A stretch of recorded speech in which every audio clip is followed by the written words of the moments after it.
I'm down, everybody. Okay. Hey, how you doing? If you're new here, I'm Charles. Usually this is just like a one-on-one video. Usually that's the type of videos I drop. But today we have all these guests because we're talking about a topic that includes a lot of people. Now, if you're wondering what that topic is, we're gonna have to roll that intro.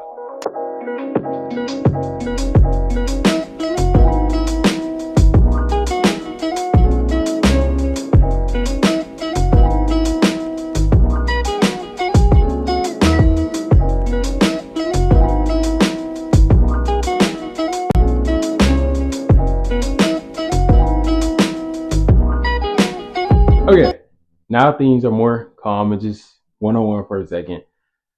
You seen the topic of today, friendships or importance, right? First thing we want to hop into is personal growth, right? Personal growth is a thing where you want to, when you think about your friends, you think about how does my friends influence me, right? And that's the question one of our guests today, Braxton, right? One of our guests today gladly wants to answer for you from his point of view, where he gives you a different perspective, right? He gives you a perspective of they help you with what you dress. I'm gonna keep it in what you how you dress, what you listen to, and even a perspective of another gender.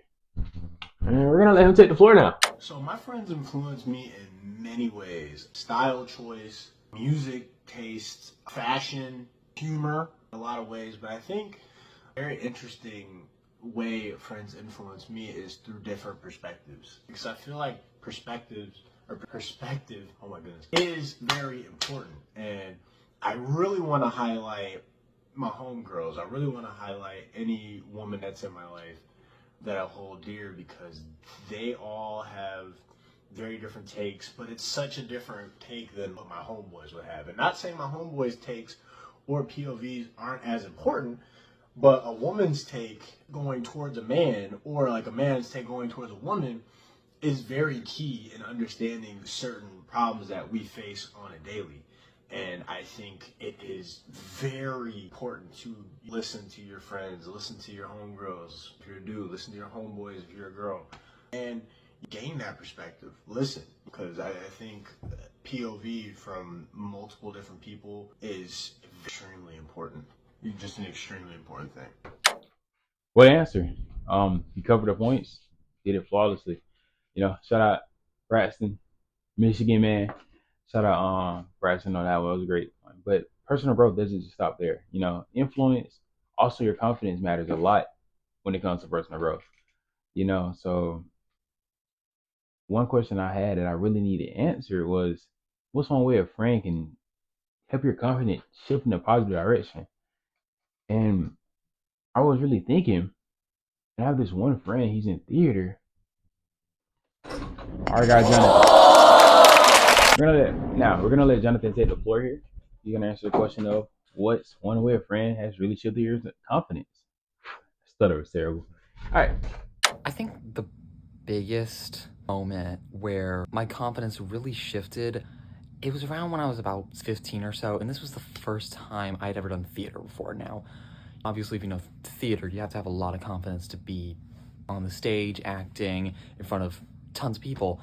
And when I first went into theater, I didn't have confidence in just any aspect of my life. I just was not good at that. And it wasn't until I just met the people, my castmates, the people that I'd be on the stage with, that my whole reality and my whole view and confidence in myself just shifted away. Because it was after I think my first rehearsals that a bunch of my castmates like Samuel, Preston, Natalie, we all came around, sat in a circle, and we just talked after rehearsal, and it was fun. I got to meet new friends that day that I still talk to till this day. And getting to meet them was such a joy, and they really helped me not only to feel more confident in myself so that I could get on the stage and so that I could get through my first show, but also to just enjoy getting to be on the stage and to enjoy that privilege that I get. And they really changed that whole experience for me. And it was honestly such a life-changing moment for me. Those people really helped me with my own confidence, with thinking better about myself, thinking that I'm someone who's got that I can do this, that I can get through the day and I can get through it well.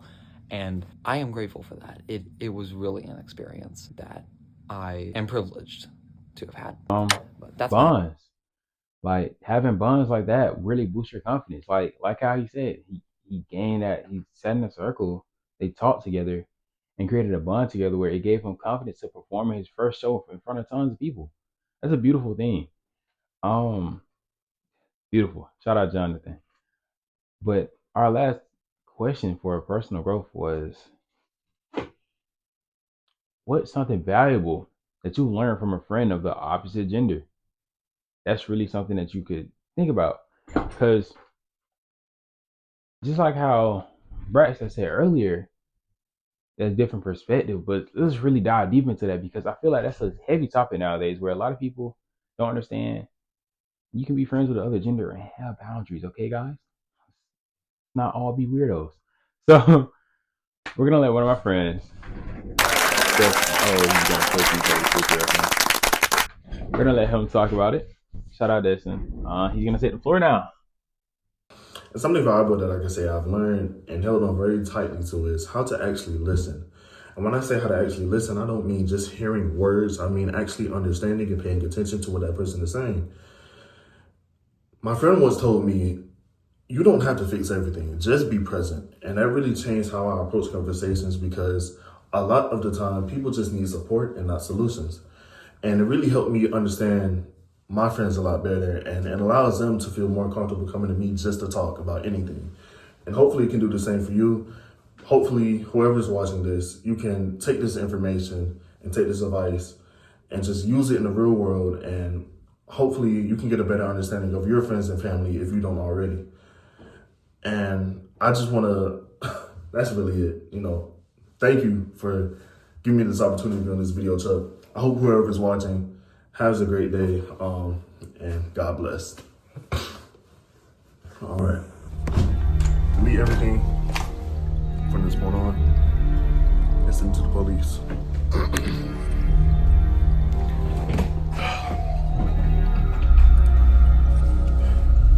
My name is Harrison Wells. Being of sound mind and body, I freely confess to the murder of Nora Allen in her home on March 18th in the year 2000. Yeah, police. Yeah, I might have known who killed Miss Allen way back when in them years, but hey, let's continue the video though. Very odd, but nonetheless, let's go on to the next topic. Emotional support, beautiful. Emotional support is very important, and you know what else is important? Is the importance of having someone to talk about your mental health with. Now, how important? Well, we're gonna let. My name is Nasir Rogers. I am a 19-year-old university student at LSU, Louisiana State University, just in North Georgia. My prompt was how important is it to have friends you can talk about your mental health with. Now, at least for me, I can speak on personal experience. Me growing up, and of course, I can say this for a lot of young men. The stigma is always man up, or when you cry, man up, toughen up. Real men don't cry, stuff like those. And I think internally, all people in general, but mostly towards men, they trying to shut off a section of themselves that if you can connect deeply with, you will reap way better benefits when it comes to mental health, spiritual health, and even physical health. The mind and body is what I like to say. So having a friend, at least one friend or multiple if you're lucky, that you can have an outlet for when it comes to your emotions and your thoughts that plague you all the time is very beneficial, especially for me. The person I'm doing this video for, he's that friend for me, actually. It's been multiple times, we'll be on the game late nights and we just get to venting, talking about how life's going, our fears, our insecurities, our thoughts. We have good times, bad times, we show weakness, and that just makes us closer. I feel like it's very unfair for me to spend the good times with somebody and not be there for them when they're down in their dumps or the bad times. So having a friend you can talk about that with, having people you can go to when you're down, can't replace it. Beautiful answer. Having a mental person there for you is one of the most important things. Like how he just said, mental, physical, spiritual. I think he said that in a different order, but nonetheless, having a friend there that's for like mental health is very important nonetheless. But just like our last topic, one question is not going to answer everything. Maybe two though. And our second question is, what is being there for someone mean to you? You know, of course you have like a mental health buddy, but what are they doing? What are they doing to be there for you? And we're gonna have my friend Nate. We're gonna have Nate answer that for y'all. Y'all have I'm gonna let him take the show now. A lot of people taking my show recently. Okay. To me, being there for somebody really means just being that shoulder to lean on, being somebody that you can come to, ask questions to, and really confide in, and just know that you're secure with that person. Know that nobody else is going to hear what you just told them, and just being reliable overall. Just being somebody that you can rely on. That's what I try to be for my friends. That's what my friends are for me, for the most part. Tristan, talking about you, but yeah. I'm glad they pivot off of each other with the mental friendship and also being there with someone because being there to be there mentally, having a friend there mentally. I'm gonna leave this letter in. Having a friend there mentally is beautiful, and also being that friend who is there mentally is beautiful. That's why they go coincide. That's why friendships are very important because having someone is one of a kind thing, and especially nowadays, it's very hard to find someone like that. You know, to go through life with mental things. And are we talking about life? We're gonna go into our life changes category. Friends to love changes. Now, this category, before we even get into it, let's talk about life goals. Does our friends even should they push us towards our life goals? Is every goal good? Now, it's not for me to answer. That's for him to answer. Shout out Kobe. We're gonna let Kobe take the show. Holy, I've given my show up so much.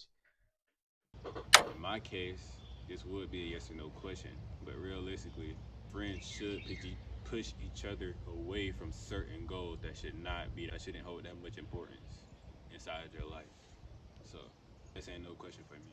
Of course, we motivate each other to push each other towards our goal, but one just hold. I can't hold your hand to go with you where you want to go, cause then I'm not focusing on myself.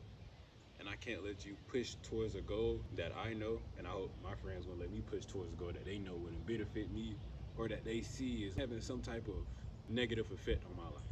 Yeah, that's it. Oh, we could get right to the restaurant. Is that what I want to say, though? Is that what I want to say, Charles? Oh my gosh, I probably got powers. What answer from Kobe?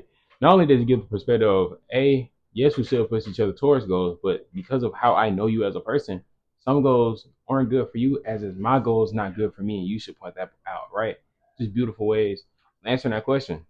Now, make sure we get into our next question of the day. It's going to be answered by Miss C right here, which is how has friendship changed from high school to college? And once again, I'm going to give my show up again, guys. So be appreciative. Let's clap up from our guests. Here you go. Hey, so you asked me how has my friendships changed going from high school to college? So I like that question. My friendships have changed a lot going from high school to college, or they changed a lot going from high school to college.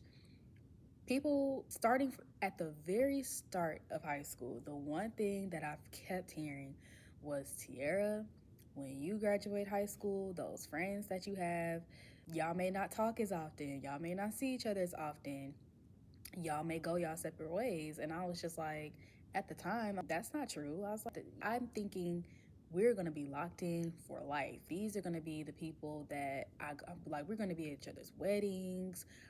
Our kids are going to know each other. My mind was like, I can't fathom it, cannot grasp it until I got to college. And then I realized that those same people that I would talk to every day, I would sit with every day, those people that I did everything with Monday through Friday, 8 hours a day, those people I barely talk to anymore when I got to college. And that surprised me. It surprised me, but it didn't surprise me because people told me, but it was one of those things where I just wasn't seeing it until I got there. And one thing that's really weird is that the people that I saw every day, my high school friends that I actually went to school with, I barely talk to anymore. And then the people, friends that I had in high school that did not go to the same school as me are the people that I still keep in contact with to this day, which is weird, but I don't know. But going from high school to college, it was a huge difference. In college, I felt like it was just more like high school 2.0. I think at that time, I was still everybody, honestly, still trying to discover themselves. I was still trying to discover myself. I was still trying to figure out what I like and what I don't like and just figure out the core of Tierra when I got to college. And with that being said, I think that a lot of the friends or the friends that I made probably in the earlier parts of college were people that I felt like I did not intentionally choose. It was just more of a we're in the same classes or we're roommates or we're, I don't know, hell, I see them at the same org every day or I see them at org meetings all the time. And so we just gravitate to each other, right? In high school, like I said, we take the same classes. We're in the same classes every day. We eat lunch together every day. It was very much so proximity based. And the same thing with college. It felt more like proximity based. But for me, where my friendships really started to transition or really started to change was probably in the latter half of my college years. I only went to college 2 years, so probably my second year of college.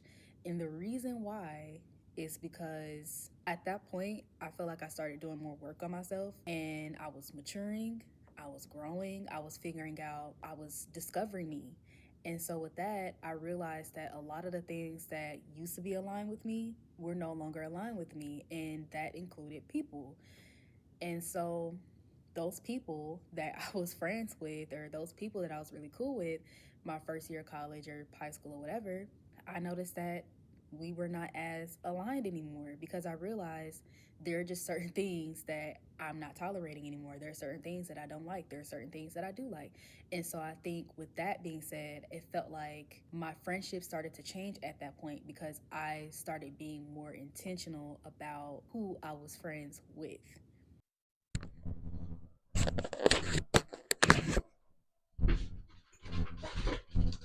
What answer from C? Ooh, my fault. What a what answer from C? Like she told us how when we were younger, like starting in high school, where our parents said, "Hey, all your friends not gonna be your friends." But then she also tells how friends that wasn't the ones in high school, but the ones from high school, the time like from the time of high school, is still our friends. But also she gave the perspective of some things are just proximity based. And also she gave the time where and she also gave us where in college we understand ourselves more and some things we just won't tolerate no more. That's also like it's like 4 points she made in that video. It's amazing. She gave how our parents told us when we were younger, something that was just proximity based. We grow and understand ourselves and just won't tolerate certain things. And then some of the friends that's from high school, but not from high school, are going to stay. Beautiful answer all the way. Which goes into our next topic, which is we're gonna have my guy. Gonna have an answer. Our next topic is social dynamics. Right? Social dynamics is just things that we break down while we're in our friends, right? And his question is, what's one thing you learn from friends who are very different from you? 'Cause he's from around the way. Okay. Alright, so hello, my name's Tristan Sharp. 19 in the military and Air Force Security Forces. So I was asked, well, the question that I have is, what is something that I learned from friends that are different from me? Essentially, you experience a lot of people, at least for me, you experience a lot of people, so automatically going to BMT, you're already overwhelmed with different kinds of people with different kinds of personalities. So it's just learning to navigate different kind of personalities and characteristics, and it helps to build character. It helps build patience because you are essentially going through not even different just like phases of people's lives, but also different ages and again, different nationalities, different backgrounds. So automatically going into BMT and even in my career field in the Air Force, like that automatically just, you talk to all different kinds of ranks, all different kinds of people, languages. I'm in Turkey, so you have Spanish, you have Turkish, right? And this is just in one place. So obviously, when you go to other countries and other places, you're gonna experience a lot more languages and a lot more people. And so what I have learned is just being able to be patient, and that builds character, because now I have more confidence talking to pretty much anyone I come across with, just from my basic military experience and my tech school experience and part of my station experience as well. And I've only been in for a year now, so I just hit a year. So just from that alone, I still have 5 more years to go, or possibly even more than that. But so just from that alone, you automatically just gain more confidence within a year, just talking with anybody, just because of people that you come across. So, hell yeah. What answer from Tristan? Not only does he give us, not only does he tell us how the perspectives are making them grow as a character, but it's also helping them understand these languages and his culture. It's helping them be patient.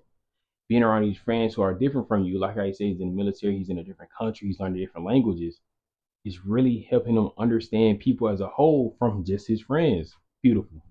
Beautiful answer. And I love social dynamics for that. I love that category. Now, that category did only have one question, unfortunately. I'm so sorry if I couldn't get around to another one. I couldn't think of another one. Honestly, I'm sorry. But let's go to our next topic, which is, should I draw it or tie it? We're gonna draw. Not gonna draw my fingers. Big picture thinking, or just the big picture. Honestly, the big picture starts out with a very simple question off first, right? Which is, what makes someone a real one? Very simple slang. And it's gonna be answered by Kobe for the key this time. And I'm gonna let him take my show once again. What's up, y'all? My name is Kobe, and first and foremost, I just want to say shout out to Charles for even giving me this opportunity. But the question that he gave me was, what makes somebody a true friend? And to me, that's loyalty. Loyalty goes a long way, building me up if I'm down, or just holding me accountable for things, even if you agree or you don't agree. Loyalty isn't talking about me behind my back and then smiling in my face. Loyalty is just being there for me when I need you through thick and thin. And I just appreciate having that loyal fact as a true friend, because it allows me to surround myself around real people. And it's just good knowing that you can trust and know that when you're around these people, that they're going to keep it real with you in your face, and they're going to support you behind your back. Loyalty is just wanting everybody to succeed and wanting to bring everybody to the top. And that's where Charles comes in. He's a very loyal and just a real friend. He wants everybody around him to succeed. He's always positive and outgoing. He's just that guy, no glaze. But yes, it's rare to find a true friend, but when you do, I just say hold on to him tight, because you just never know. You're not going to always agree. You're going to argue. You're going to want to fight, but it's okay, because if that friendship is real, y'all still holding each other down, and it's not going nowhere. It's a blessing. And I just say, with real friendships, nobody perfect. I'm not perfect. You're not perfect. But hey, real things last forever. No cap.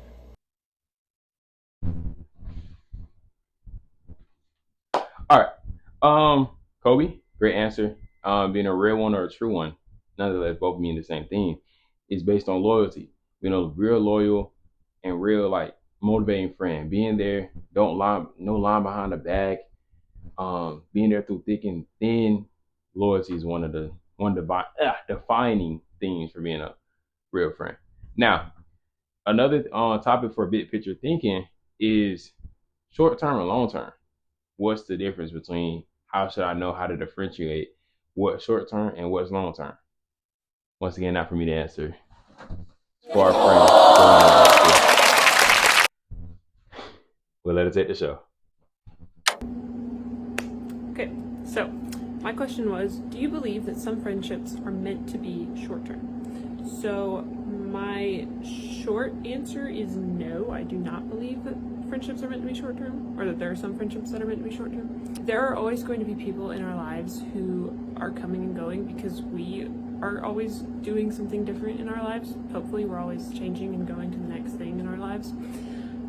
So we're going to meet people and we're going to build relationships with them, and then we're going to move on. We'll probably never see them again, and that's fine. But if we approach every friendship we make as it's going to be short term, or it's just not going to last forever, then we won't care enough for them, we won't want to keep in contact with them. And especially in this day and age with social media, it is so easy to keep in touch with people. So I don't think that should be our mindset going into a friendship, ever. So yeah. Okay. Shout out Joanna. Love the answer. She says, you shouldn't go into everything thinking that it should be short term. Every friendship, if you really want to have a friendship, should go in as long term. Especially nowadays, how she said, it's easier to stay connected to someone, especially if you move away, move across the country or something like that. And that brings on the question of, okay, how much should I tolerate from someone if I'm going to make everything long term? Well, let's give you the perspective of one. I'm gonna have her take the show. And if you're wondering why the camera's moving, my new Gibby, like my new tripod that came in, it moves now. So like now, for the rest of the video, you're gonna be watching. But have a blessed one.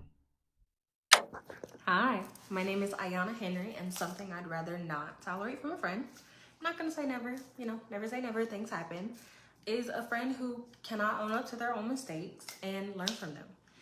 Someone who can't learn from their mistakes and admit that they've made a mistake is someone who, to me, lacks integrity, being honest regardless of what's going on.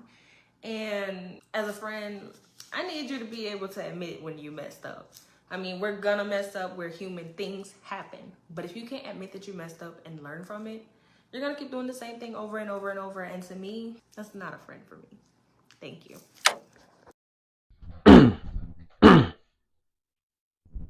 Okay. Nice short and sweet answer from Ayana. She says that one thing you shouldn't tolerate from a friend is someone who doesn't own up to their mistakes.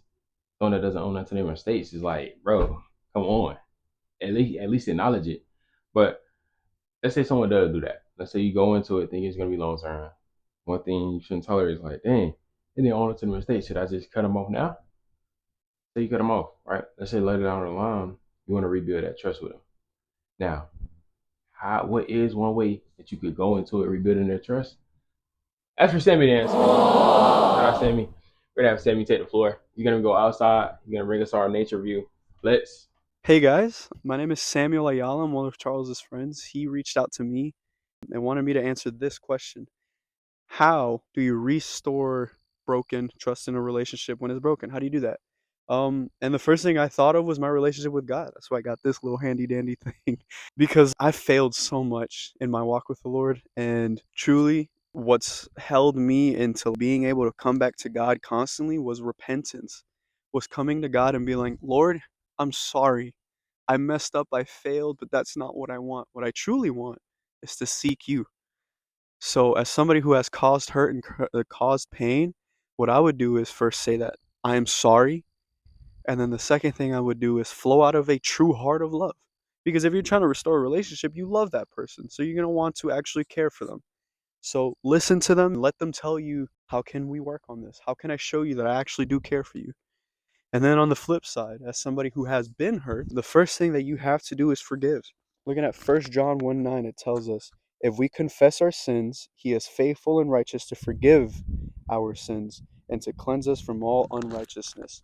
What this means is that when we mess up and we come to God and ask for forgiveness, what he does is forgive us. So out of a reflection of my relationship with God, I need to be able to do the same with others. And then the second thing that we need to do is weigh this person's heart. So 1 Samuel 16:7 tells us, but the Lord said to Samuel, do not look at his appearance, do not look at his stature, because I have rejected him. Why? Humans do not see what the Lord sees, for humans see what is visible, but the Lord sees the heart. So what this means is that the reason that the Lord chooses to actually allow us into his kingdom is, first of all, because we choose to follow Jesus. But it's not just like a head thing, it's like in my heart I want to choose Jesus. And so he allows us into his kingdom because he's like, I see your heart, I see that that's what you want. And so he's able to forgive us because he sees that in our hearts we truly want him. So as somebody who has been hurt, first thing I got to do is forgive, and second thing is see their hearts, see what they have done in the past that I've showed it's true, they do love me. And out of all of that, the best thing I can tell you guys is, if you don't have a relationship up here, relationships here are going to be so much harder. I have been able to learn how to care for others because of the way that the Lord cares for me. Thank you for your time. Those are my 2 cents on this topic, and I hope you guys have a great rest of your day. What answer for Sammy? I know right now I don't have my mic and stuff like that. Sorry about that. My mic messed up on me, so I gotta get a new one. My little mic. So I kind of like, when I took off recording for editing Sammy video, right? I took it off, I put it on the table, I dropped it, and then I stepped on it on accident though, right? So sorry. But what answer from Sammy, and we're gonna go to our next guest. Well, first let's break down Sammy's. Sammy, he brings up how if you don't have a great relationship with the Lord, amen. You know, relations down here are gonna be real bad. Well, not real bad, they're gonna be way harder. And also, if you know the situation that we brought up with the tolerance thing, let's say you might have thought the thing you shouldn't tolerate, you might, okay, I was overdoing it, right? So just how using Sammy's way, Sammy's way. Oh, I'm keeping it in. You wanna ask for forgiveness. You wanna ask for forgiveness, and then fill them up with love. You know what I mean? You know, like forgiveness and love, main two things. I'm so sorry. I'm used to having my mic, but yeah. Now we're gonna move on to our next question: is how you deal with comparison and jealousy in friendships. And we're gonna have Miss Marnisha take over the show. I would say, I feel like if you friends with somebody, whether that's a male or female, it should be no jealousy or comparison going on. Like, you my friend, guy friend or female friend, you win, I'm happy for you. If I win, you should be happy for me. So it shouldn't be no comparison, but jealousy. It shouldn't be comparison first off, because God got things for you that he don't have for me, and God got things for me that he have for me that he don't have for you. God got different stuff for everybody. So comparison should not be a thing. I feel like you shouldn't be comparison with your friends. You shouldn't be jealous about your friends, about the things they have you don't have, because you don't know what people did to get them things. Everybody don't do good deeds or righteous thing in this world to receive the good things in life. A lot of people go on a wicked path to get the things that you want and the things that you desire. So, question again, how you deal with jealousy, comparison, and friendship. I would say, to me personally, I don't pay no mind.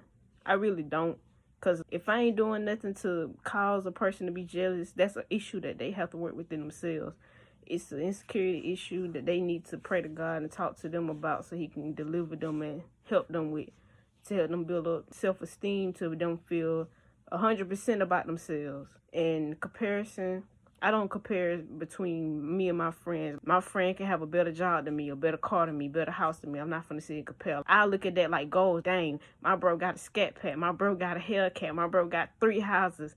That's a goal for me. I'm gonna try to reach that too. I'm gonna try to reach it as a means of, you shot for that, I can shoot for that too. Use that to motivate myself to do better, to help me to become a better person, not to try to get on the same level to, you know what I mean? But if I feel like if I'm eating, you should be eating too, and I'm gonna make sure you eating. So if I'm doing stock, if I'm into trading stocks and stuff, I'm gonna put my friends on. If I'm eating off of it, making 500 a band, 2 bands, 3 bands, 5 bands, 15 bands, I want my friend to make the same bands too, as well. Because whatever I can do, they can do. And I know they can do it probably better than me at what I can do. But, hey, that's on my little take on how I deal with jealousy, comparison, and friendship. I feel like it shouldn't be a thing. And if you is around people who are jealous of you and your friendship, those are not your friends. Remove them. And same thing about comparison too. Your friends should not be comparison. That should not be a thing in friendship. But hey, that's my opinion. That's my take on it. I don't know how you feel about it, but hey. All right, great answer from Ms. Cooper. I love that answer. How certain things that's meant for us that the Lord put on in our pathway, you might not have, so you shouldn't even compare that, because the Lord may have things for you that I might not have. And since you're friends, you know, we should build off of that. And we shouldn't be jealous, how she said, where our gifts that we have from the Lord, we should build off of and help each other, intertwine. Beautiful answer.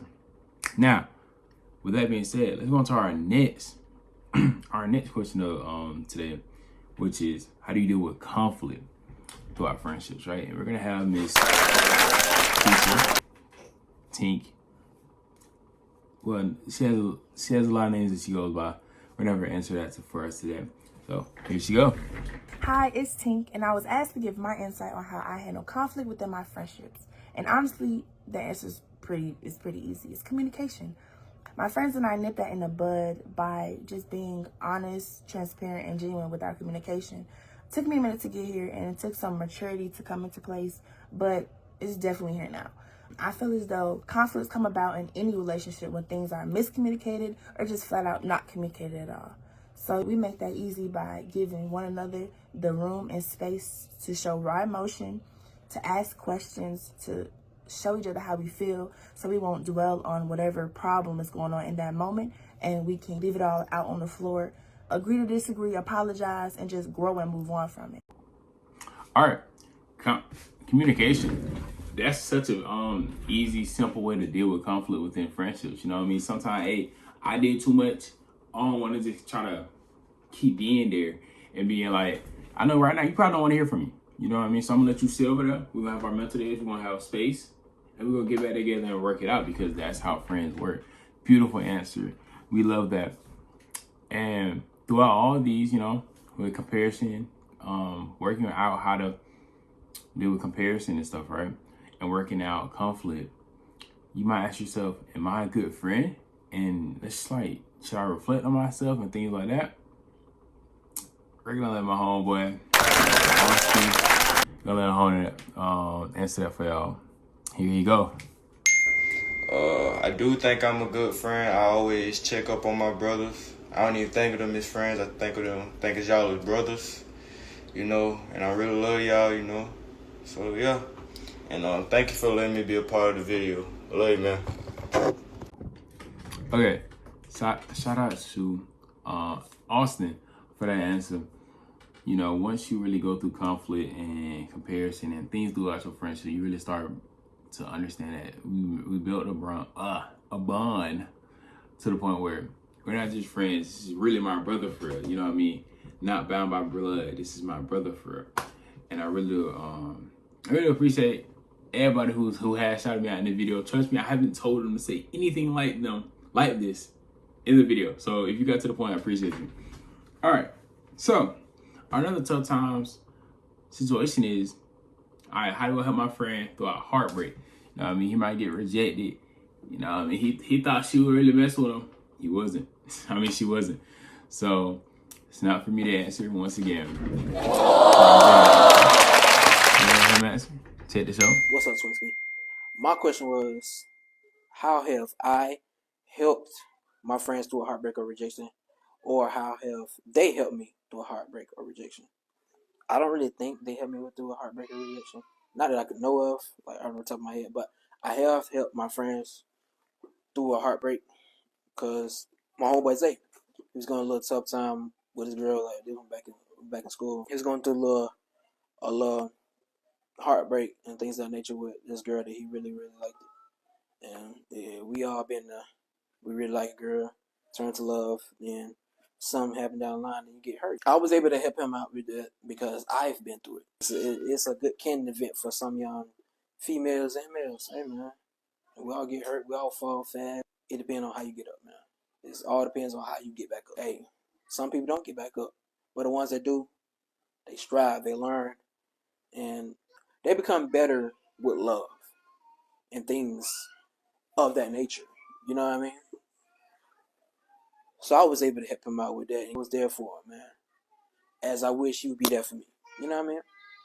What answer from Isaiah? Shout out Isaiah for that answer. Just being there for your friends, you know what I mean? Being there for your friends so they can grow and be that person who develops after that relationship, that heartbreak. Because that's a candid event. Going through something like that, majority of the time happens to everyone, right? And one thing that does happen for everyone is going through something in general happens for everyone, right? So you're like, damn, okay, I know how to help them through heartbreak, but how do I help them through just regular life issues?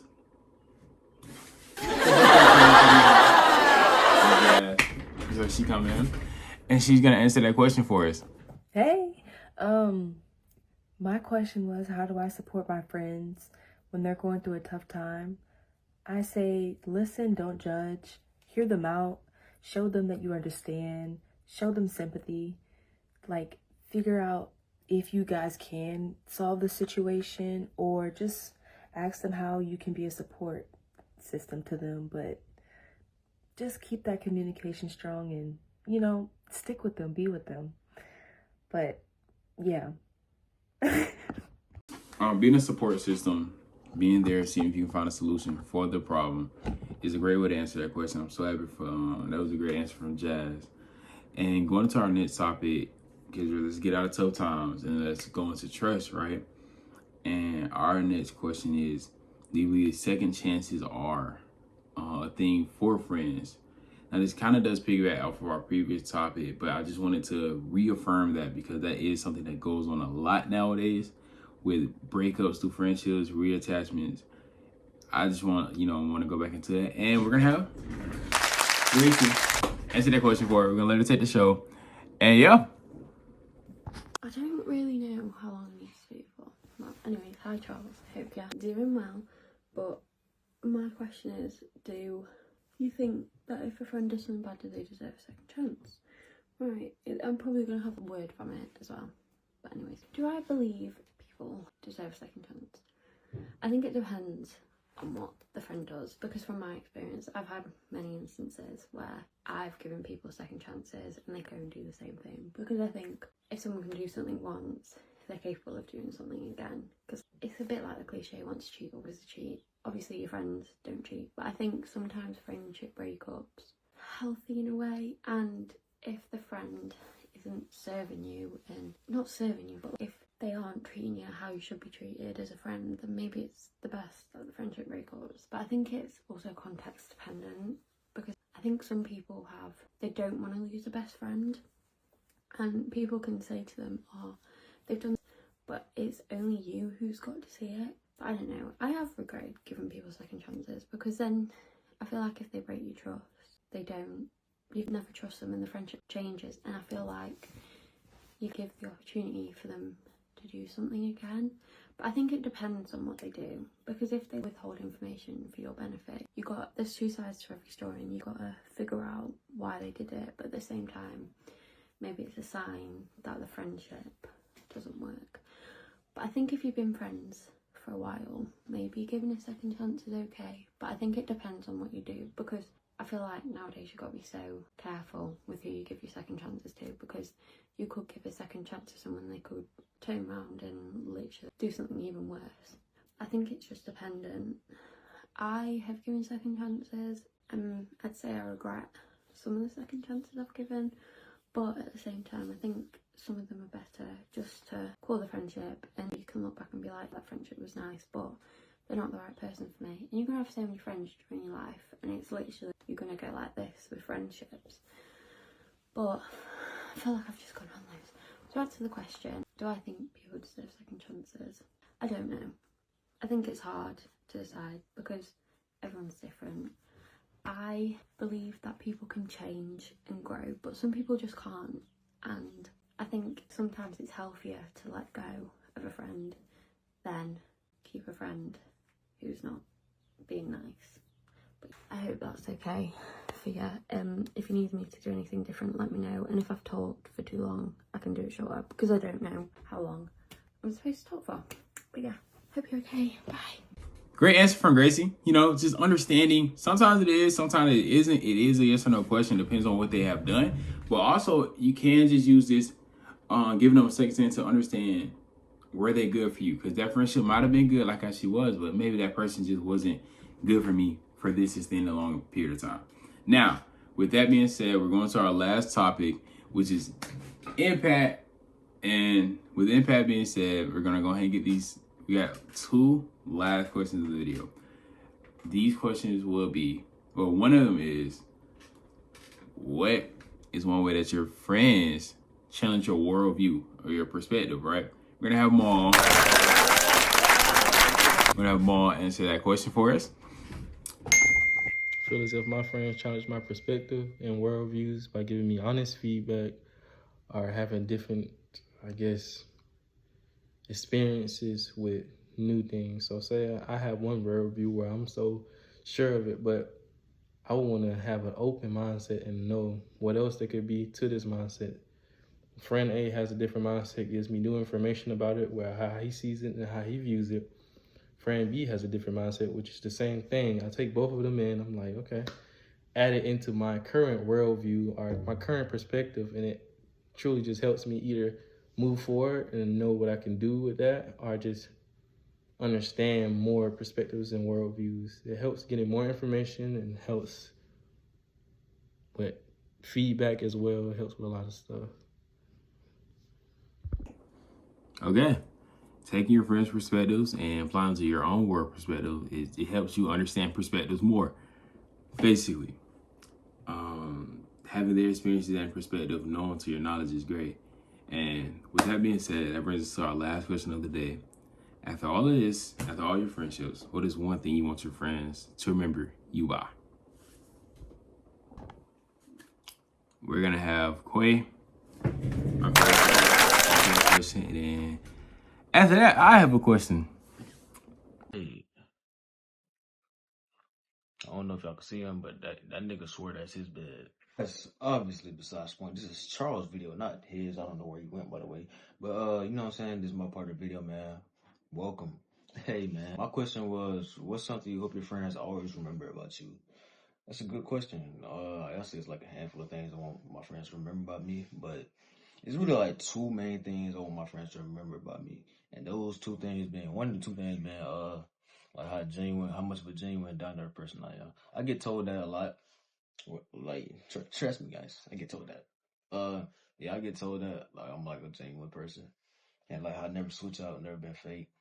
Which I would say that's true for at least I hope so, and I hope they're not just talking, you know. But no, I don't think they're just talking. But yeah, I'm yapping at this point. You know what I'm saying? If you would met me at age 7, and you asked me if I was the same person now, kind of am, just a little bit more mature. I ain't gonna lie. Like I've been had my phases here and there. Like everybody have their phases, but yeah, personality wise, like I'm pretty much gonna be the same person for most of my life. Or at least I would hope so. So if you catch me acting out of line, call me out, please, please, please call me out. The second thing I want people to remember about me is like, I'll give an example. That's the best way I can explain it.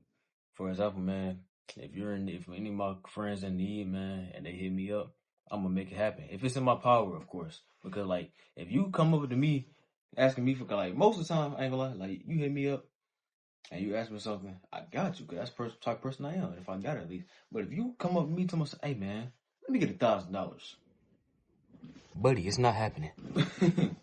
But yeah, for the most part though, like besides like stuff like crazy stuff like that. No, I will say this: if you had like, if I had it, I would get everybody I know $1,000. I promise I would. If I had it like that. But obviously I don't got it like that. I mean, just look at me, bro. Don't look. No, I'm trolling, man. But yeah, I ain't gonna try to make my part too long, talking your head off. But yeah, man. With that being said, man, I hope that answered the question, man. And yeah, man. Me and King, we gonna. This King, by the way. That's the name, King, man. Tell him about, man.